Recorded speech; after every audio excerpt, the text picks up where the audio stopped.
이 시간 우리 하나님의 말씀은 스가랴서 9장입니다. 스가랴서 9장 9절부터 10절 말씀까지 제가 봉독을 해드리도록 하겠습니다. 스가랴서 9장 9절부터 10절 말씀이 되겠습니다. 시온에 따라 크게 기뻐할지어다. 예루살렘에 따라 즐거이 부를지어다. 보라, 내 왕이 내게 임하시나니 그는 공의로우시며 구원을 베푸시며 겸손하여 나귀를 타시나니 나귀의 작은 것 곧 나귀 새끼니라. 내가 에브라임의 병거와 예루살렘의 말을 끊겠고 전쟁하는 활도 끊으리니 그가 이방 사람에게 화평을 전할 것이요 그의 통치는 바다에서 바다까지 이루고 유브라데 강에서 땅끝까지 이르리라. 아멘. 할렐루야. 자, 우리 옆에 있는 분들과 하나님 우리와 함께 하십니다. 인사하겠습니다. 하나님 우리와 함께 하십니다. 할렐루야. 성경은 오늘 우리에게 이르시기를 항상 기뻐하라, 쉬지 말고 기도하라, 범사에 감사하라고 말씀을 하고 있습니다. 저는 한 주 동안 여러분들 얼마나 하나님 앞에 기뻐하고 기도하며 우리가 감사하는 삶을 살아왔을까? 자, 우리가 세상의 사람들의 기쁨이라고 하는 것은 소유라든지 성취 등 어떤 현실적인 것으로 인한 기쁨이죠. 반면에 우리 그리스도인의 기쁨이라고 하는 것은 바로 미래지향적인 기쁨이라고 이야기할 수 있을 것입니다. 그래서 예수께서는 히브리서 12장 2절 말씀을 보니까 그는 앞에 있는 기쁨을 위하여 십자가를 참으사 부끄러움을 개치 아니하시더니 하나님 보좌 우편에 앉으셨느니라. 할렐루야.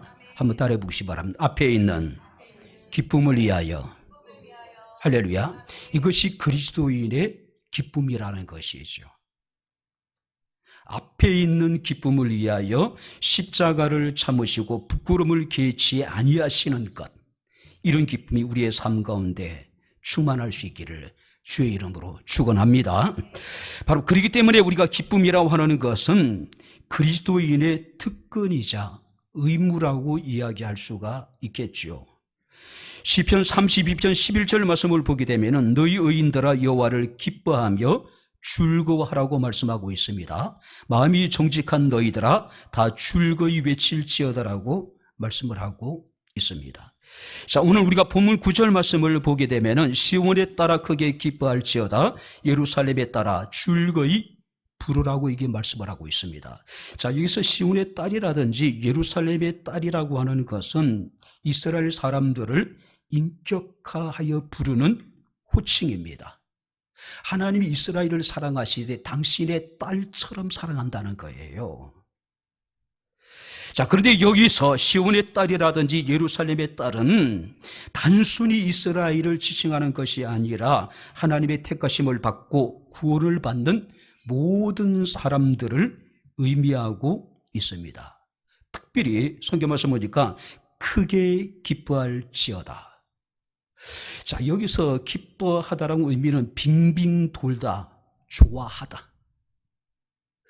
너무나도 그 감격, 기쁨이 넘쳐서 도저히 이렇게 차지할 수 없는 상황.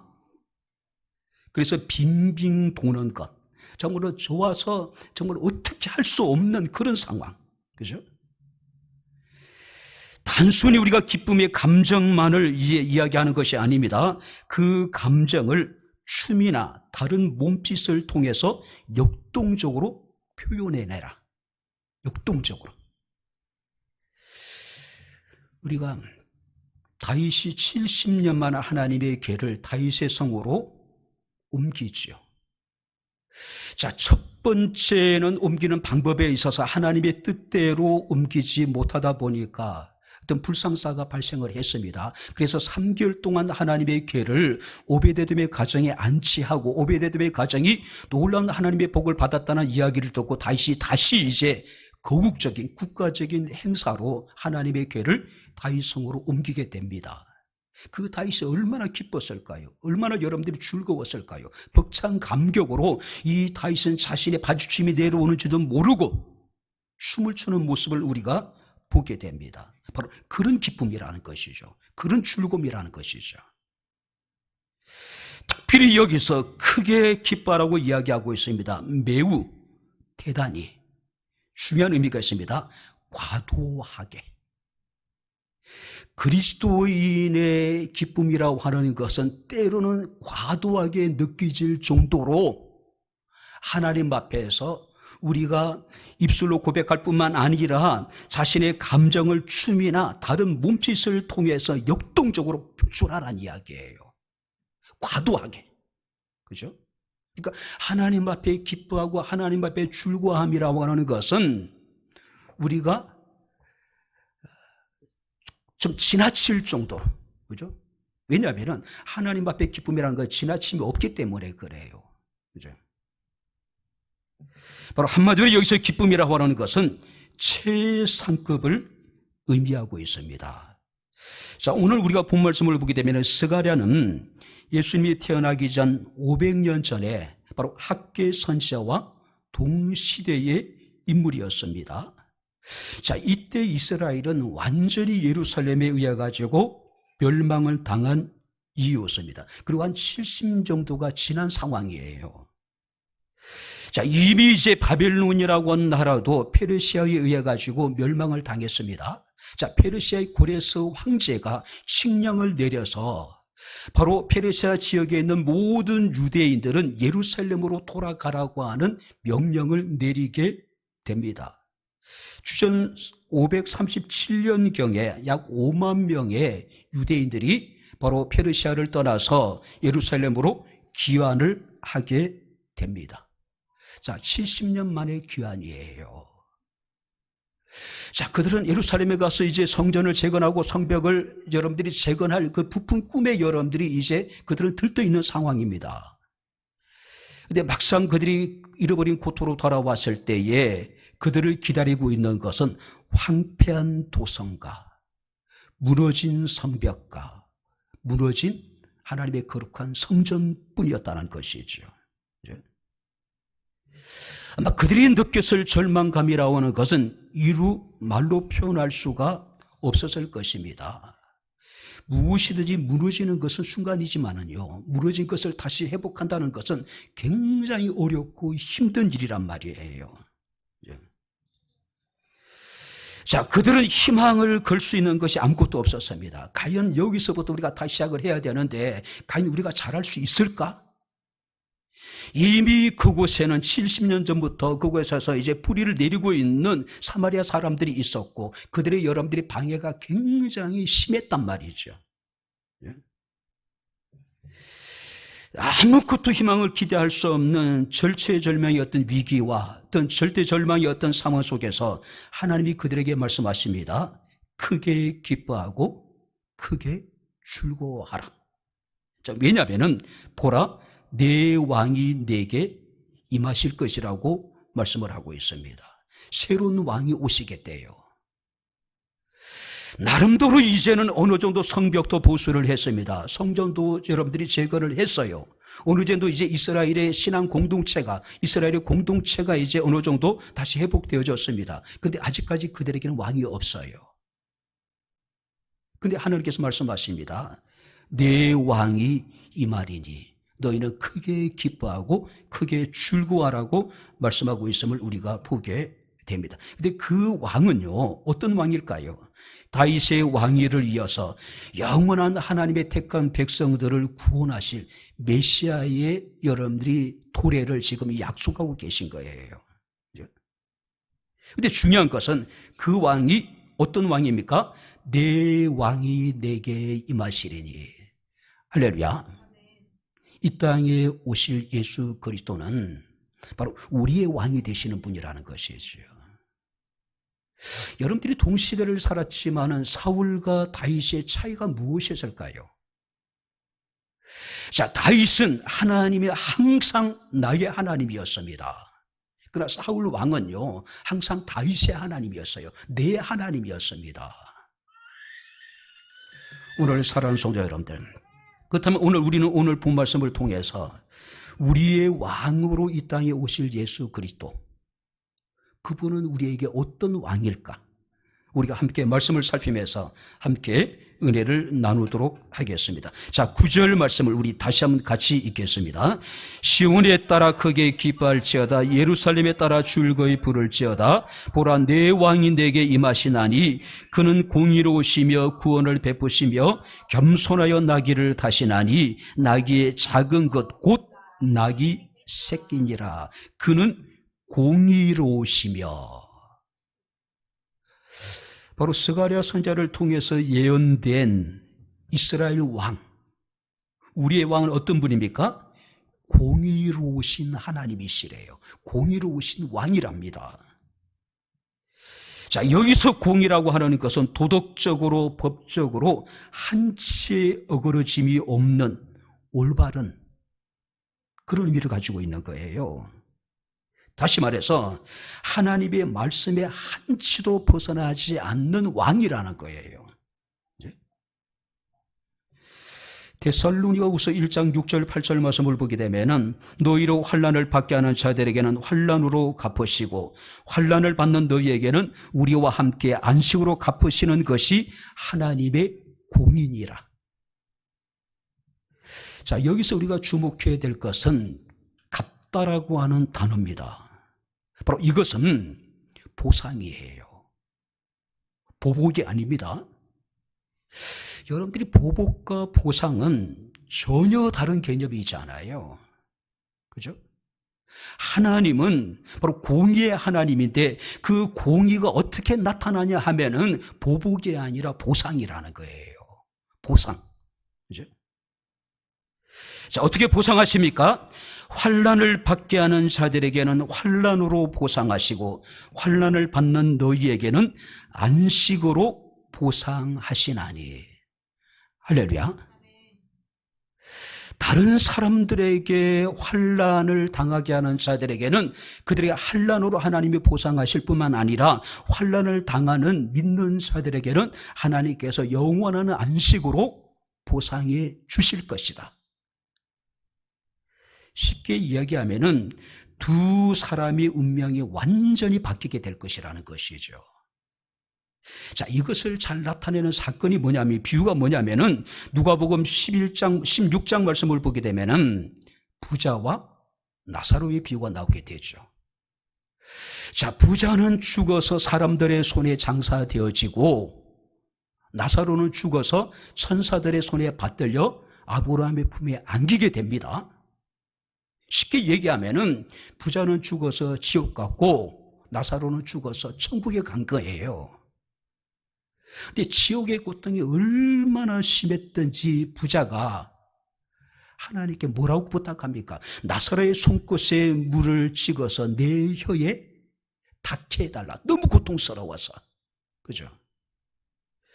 그때 하나님 말씀하십니다. 너는 살았을 때 좋은 것을 받았고 나사로는 고난을 받았으니 이것을 기억하라. 이제 그는 여기서 위로를 받고 너는 괴로움을 받느니라. 하나님이 나사로와 부자에 대해서 보상을 하셨어요. 이 땅에 사는 동안에 날마다 호화를 연락했던 부자에 대해서는 괴로움으로 하나님께서 보상을 하셨고, 가난하지만 자신의 믿음을 지켜나갔던 거지 나사로에게는 하나님께서는 위로로 보상해 주셨다는 것이죠. 미가서 6장 8절 말씀을 보니까 하나님은 이렇게 말씀하십니다. 사람아, 주께서 선한 것이 무엇임을 내게 보이셨나니. 하나님, 우리가 이 땅에 살아가는 동안에 무엇이 가장 선한 것인지를 우리에게 이미 보여주셨대요.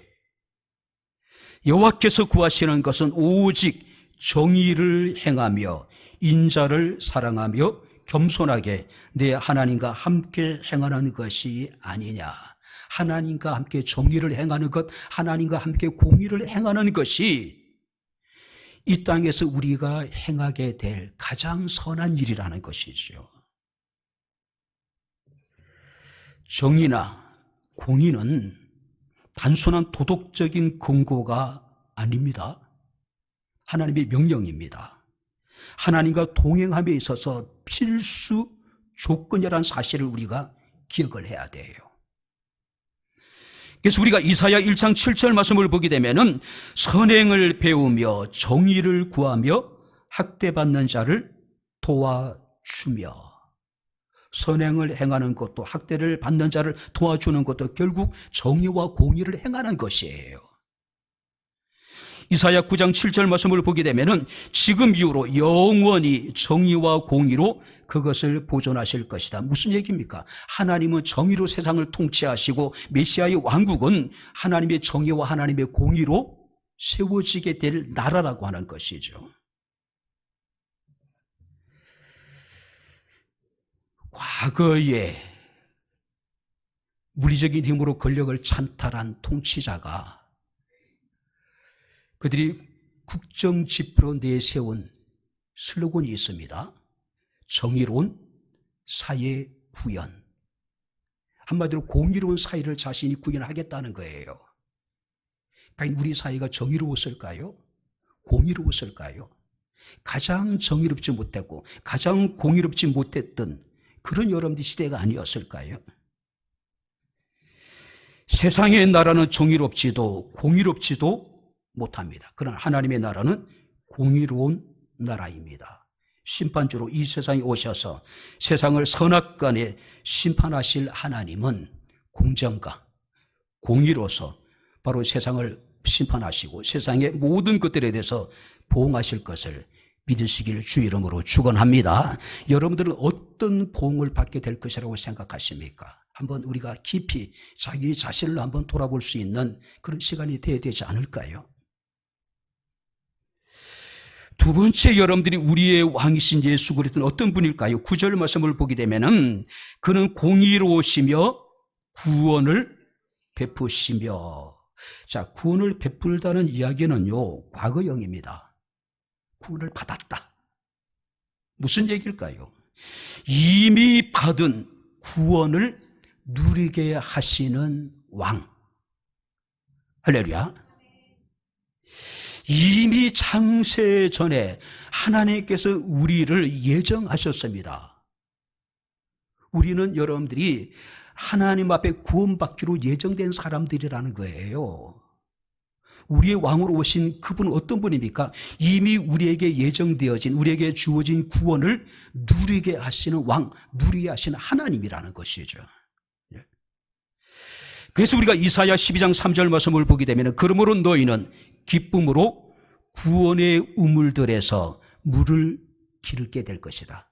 물을 기르라고 이야기합니다. 자, 뿐만 아니라 베드로전서 1장 8절 9절 말씀을 보게 되면은 예수를 너희가 보지 못하였으나 사랑하는도다. 이제도 보지 못하나 믿고 말할 수 없는 영광스러운 즐거움으로 기뻐하니 믿음의 결국 곧 영혼의 구원을 받습니다.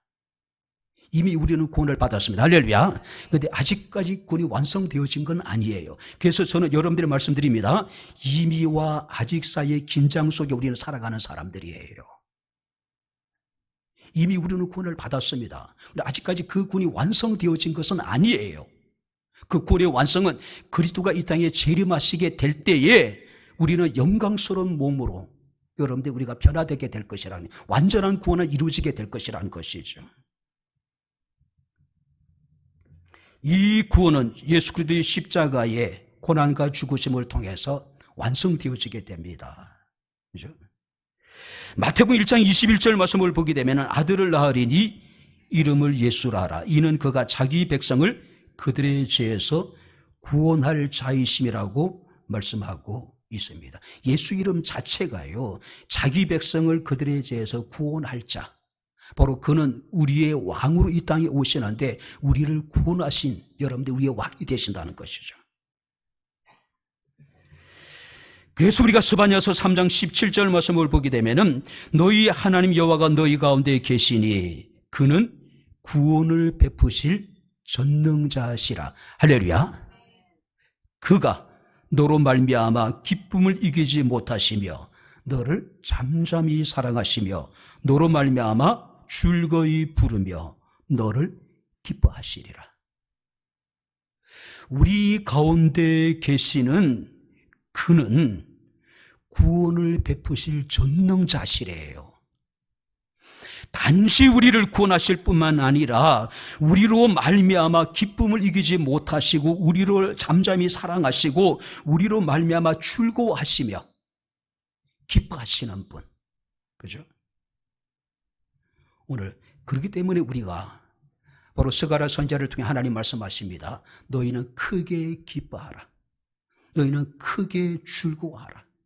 단순한 기쁨의 감정을 우리가 느끼는 정도가 아니라 과도하다 싶을 정도로, 지나치다 싶을 정도로 우리가 자신이 하나님을 향한 여러분들이 기쁨과 즐거움을 표현해라. 표현해라. 과도하게, 지나치게. 우리가 속된 표현으로는 미친 듯이 하나님을 향한 너의 기쁨을, 너의 즐거움을 표현하라는 이야기예요. 부끄러움을 느끼지 말고 그것이 당연한 것처럼. 그죠? 뿐만 아니라 우리의 왕으로 오신 예수님 어떤 분입니까? 9절 말씀을 보니까 겸손하여 나귀를 타시나니 나귀의 작은 것 곧 나귀 새끼니라. 자, 여기서 겸손하다라고 의미는 자기를 낮추다. 국어사전에서는 겸손에 대해서 남을 존중하고 자기를 내세우지 않는 것. 한자로 겸손은요, 겸손할 겸자에다가 겸손할 손자예요. 겸손할 겸자에다가 겸손할 겸자. 이것이 여러분들이 겸손이라는 거예요. 바로 근데 예수께서는 바로 겸손의 왕으로 우리에게 오셨다는 것이죠. 특별히 여러분들이 그는 겸손하여 나귀를 타시나니 나귀의 작은 것 곧 나귀 새끼다.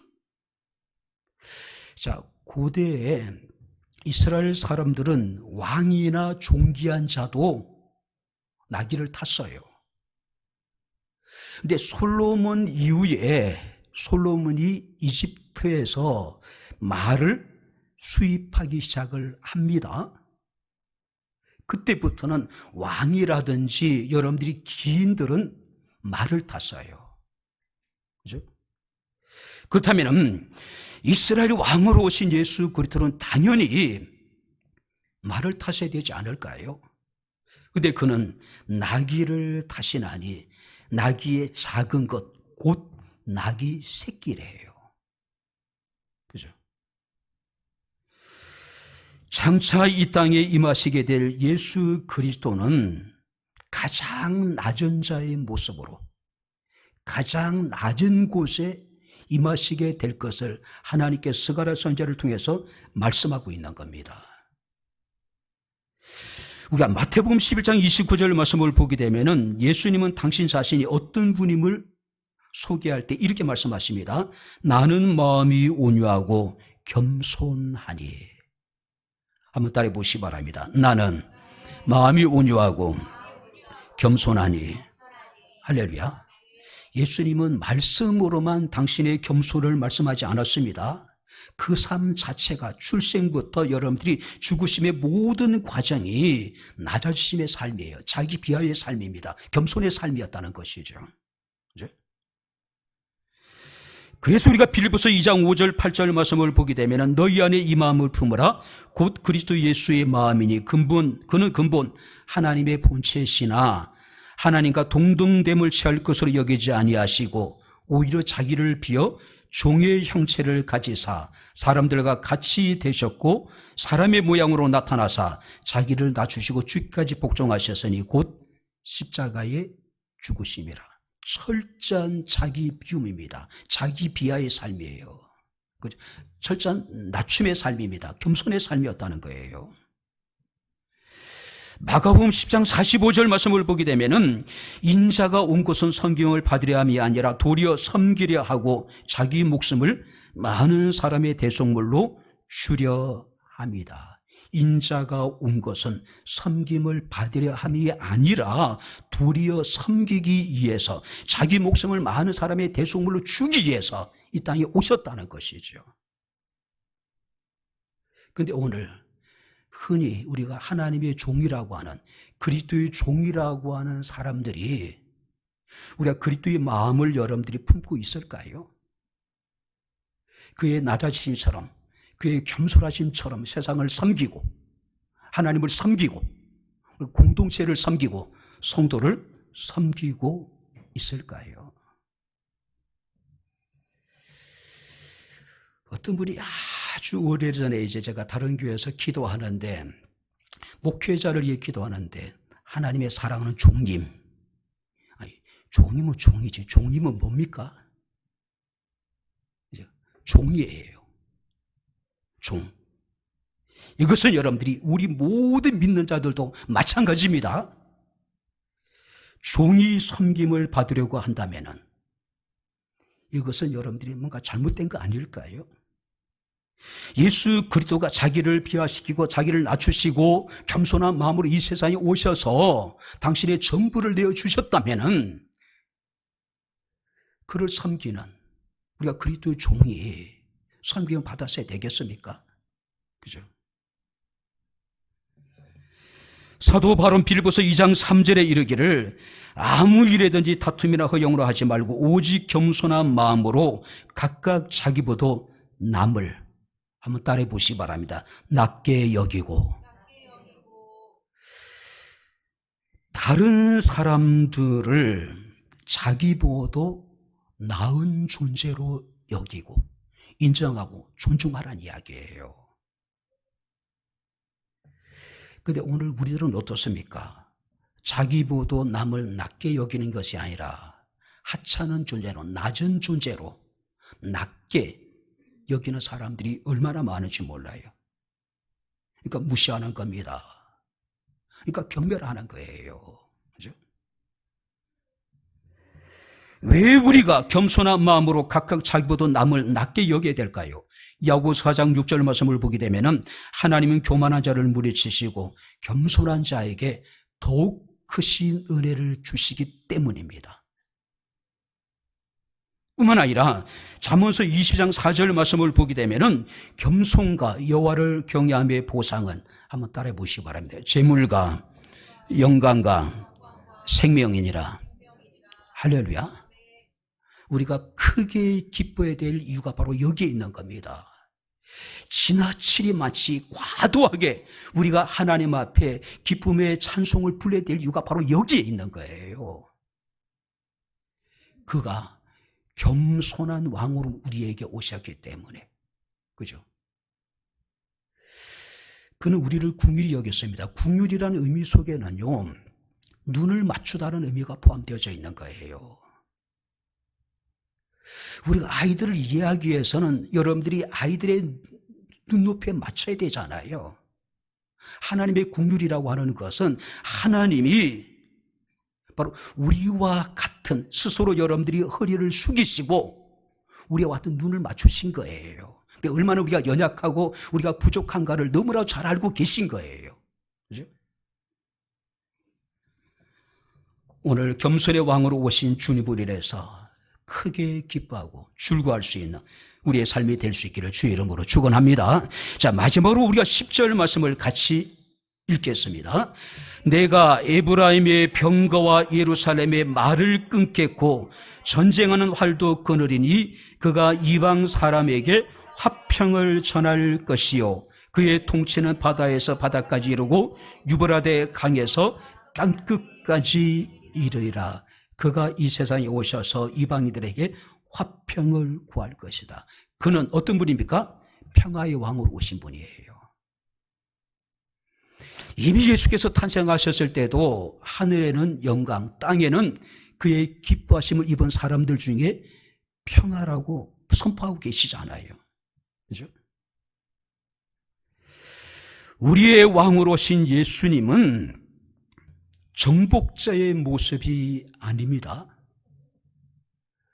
겸손한 마음으로 여러분 나귀를 타시고 이 세상에 오신 분입니다. 그렇기 때문에 그는 우리들을 강제하지 않습니다. 그는 인격적인 분이셨습니다. 그래서 그가 이방 사람들에게 화평을 구할 것이다. 자, 우리가 이사야 9장 6절 말씀을 보게 되면은 평강의 왕이라고 말씀하고 있음을 우리가 보게 됩니다. 평강의 왕이라는 것은 평화의 왕으로 참으로 예수께서 이 땅에 오실 것이라는 것이죠. 아담과 하와가 범죄하고 난 이후에 하나님과 인간의 관계가 단절되죠. 인간관계가 단절되게 됩니다. 자연과 인간의 관계가 단절되게 돼요. 또 여러분들이 그 사람과 속사람이 여러분들이 단절되어지게 돼요. 그런데 예수 그리스도의 십자가의 고난과 죽으심을 통해서 하나님과 인간의 관계가 회복되고 자연과 인간의 관계가 회복되고 인간과 인간의 관계가 회복되고 그 사람과 나의 속사람의 관계가 회복돼요. 관계의 단절은 평화가 없다는 이야기입니다. 불화와 갈등과 반목뿐이에요. 그런데 예수 그리스도께서 이 모든 단절된 관계를 완전히 회복시켜 주신 것입니다. 진정한 평화를 우리에게 이 땅에 허락해 주신 것이라는 것이죠. 예수님은 세상의 지배자의 모습으로 오신 것이 아닙니다. 평화의 왕으로 오셔서 세상을 정의와 평화로 통치하시는 분이시라는 것이죠. 특별히 전쟁하는 병거와 전쟁하는 말과 전쟁하는 여러분들이 화를 다 제거해 주시겠다라고 말씀을 하고 있습니다. 메시아 왕의 통치는 무력으로 세상을 정복하는 것이 아니라는 것이죠. 평화로 화평을 통해 세상을 통치하시는 분이라는 것이죠. 그분은 왕이심에도 불구하고 힘과 무력을 통한 공포와 두려움이 아니라 온 땅의 평화를 이루시는 분이라고 말씀하고 있습니다. 로마는 팍스 로마나를 외쳤습니다. 로마를 통한 평화. 로마에게 복종하고 충성하면은 로마가 평화를 지켜줄 것이라고 그들은 외쳤습니다. 한마디로 이 로마의 평화라고, 그러니까 여러분들이 팍스 로마라고 하는 것은 어떤 굴욕적인 평화입니다. 노예적인 평화예요. 그 로마가 세상의 평화를 지켜주었습니까? 아니에요. 끊임없는 정복전쟁을 통해서 그들은 자신의 이익을 여러분 극대화시키는데 급급한 거죠. 오늘날 미국 역시도 세계 패권 국가로서 팍스 아메리카나, 미국을 통한 세계 평화를 그들이 추구하고 있습니다. 그런데 과연 미국을 통한 세계 평화가 이루어질 수 있을까? 미국은 엄청난 군사력과 경제력을 바탕으로 전 세계를 상대로 무역전쟁을 벌이고 있습니다. 우리나라도 25%라고 하는 어마어마한 관세 폭탄을 맞았습니다. 우리는 25% 관세를 내는데 그들은 우리나라 물건을 파면서 관세를 제로하겠다는 것이죠.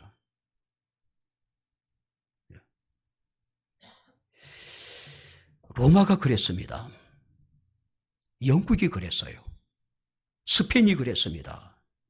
미국도 지금 마찬가지입니다. 물리적인 힘으로 상대를 굴복시킴으로 평화를 지키겠다는 이야기예요. 결코 불가능한 여러분들이 일이라는 것이죠. 물리적인 힘으로 평화를 지킬 수 있는 것이 아닙니다. 바로 공의로운 통치라든지 여러분들이 여기서 주님께서 이 땅에 오셔서 세상을 정복하신 것은 물리적인 힘이 아니잖아요. 그죠? 여러분들이 권력과 권위는 전혀 다른 말이죠. 미국은 힘을 통해서 권력을 통해서 세상을 세계를 지배하려고 합니다. 권력은요, 다른 사람들 굴복시키는 여러분들이 힘이 있는지 몰라요. 그러나 정말로 사람의 마음을 얻는 것은 권력이 아닙니다. 뭘까요? 권위예요. 권위. 예수께서 이 세상에 오셔서 말씀을 전하실 때에 바로 그 말씀이 권세 있는 자들과 같지 않았습니다. 권위가 있었어요. 권위가 있었습니다. 그죠? 권력으로 힘으로 사람을 굴복시킬 수 있는지 모르지만은 권력은 여러분들이 어떤 힘에서 나오지만은 권위는 다른 사람들에게 주어지는 거예요. 위로부터 주어지는 것이라는 것이죠. 그런데 예수님은 이 땅에 평화의 왕으로 오셨습니다. 하늘에 여러분 12명이 더 되는 천군 천사를 여러분 동원할 수 있는 막강한 권력을 가진 분이죠. 힘을 가지신 분이에요. 그러나 그가 세상을 여러분들이 힘으로 변화시켰습니까? 아니잖아요. 말씀의 권위로, 평화로 세상을 여러분들이 정복하신 것이죠. 이 땅에 오신 우리 주님은 어떤 분입니까? 우리에게 평화의 왕으로 오신 분이라고 하는 사실이죠. 그렇기 때문에 우리는 그분으로 인해서 크게 기뻐할 수 있는 것이죠. 크게 즐거워할 수 있는 것이죠. 지나치리 마치 과도하리 마치 우리가 기쁨으로 그를 찬양할 수 있는 것이죠. 이제 말씀을 마치도록 하겠습니다. 우리는 지금 사순절을 보내고 있습니다. 다음 주는 우리의 왕으로 오신 예수님이 세상을 구원하시기 위해서 바로 예루살렘에 입성하신 것을 기념하는 종려주일을 우리가 맞이하게 됩니다. 그분은 어떤 분입니까? 공의로우시며 구원을 베푸시며 겸손하신 분으로 우리에게 참 평화를 주시는 분이라고 말씀하고 있습니다. 히브리서 3장 1절 말씀을 보게 되면은 그로로 함께 하늘에 부르심을 받은 거룩한 형제들아 우리가 믿는 도리의 사도이시며 대제사장이신 예수를 깊이 생각하라. 우리의 믿는 도리의 사도이시며 대제사장이신 예수님을 깊이 생각하라고 말씀을 하고 있습니다. 뿐만 아니라 히브리서 11장 2절 말씀을 보게 되면은 믿음의 주여 또 온전케 하시는 이인 예수를 바라보자라고 말씀을 하고 있습니다. 우리는 사순절을 지금 보내고 있습니다. 다음 주 오늘 고난주간 우리가 맞이하게 됩니다. 우리 왕으로 오신 예수 그리스도를 깊이 생각하고 그 주님만을 바라보고 그 주님으로 인해서 우리가 크게 기뻐하고 즐거워할 수 있는 앞으로 저와 여러분들 삶 우리 백향목회가 되어질 수 있기를 주님 이름으로 축원합니다. 기도하겠습니다. 주신 나의 아버지 하나님, 우리 아버지 하나님의 은혜와 사랑을 진심으로 감사를 드립니다. 이 땅에 오신 우리 왕이신 예수 그리스도를 찬양합니다. 이 땅이 우리의 왕으로 오신 예수 그리스도에서 우리가 크게 기뻐하고 즐거워하기를 원합니다. 공의로우시며 구원을 베푸시며 겸손하셔서 나귀 새끼를 타시고 우리에게 참 평화를 주신 주님을 찬양합니다. 하나님, 우리의 일평생 동안 우리가 믿는 도리의 사도이시며 대제사장이신 예수를 깊이 생각하며 오직 믿음의 주여 온전케 하시는 인 예수만을 바라보게 하옵소서. 예수님 이름으로 기도하옵나이다. 아멘. 이제는 우리 주 예수 그리스도의 은혜와 하나님의 크신 사랑과 성령님의 교통 교제내제 충만 역사 인도하심이 우리의 왕으로 오신 예수 그리스도에 대해서 크게 기뻐하며 즐거움으로 하나님께 영광을 돌리기를 원하는 백향목교회 사랑하는 모든 성도들 머리머리 위에 저들의 가정과 직장과 사업장과 이 교회와 이 나라 이 민족 위에 지금부터 영원토록 함께 있을지어다. 아멘.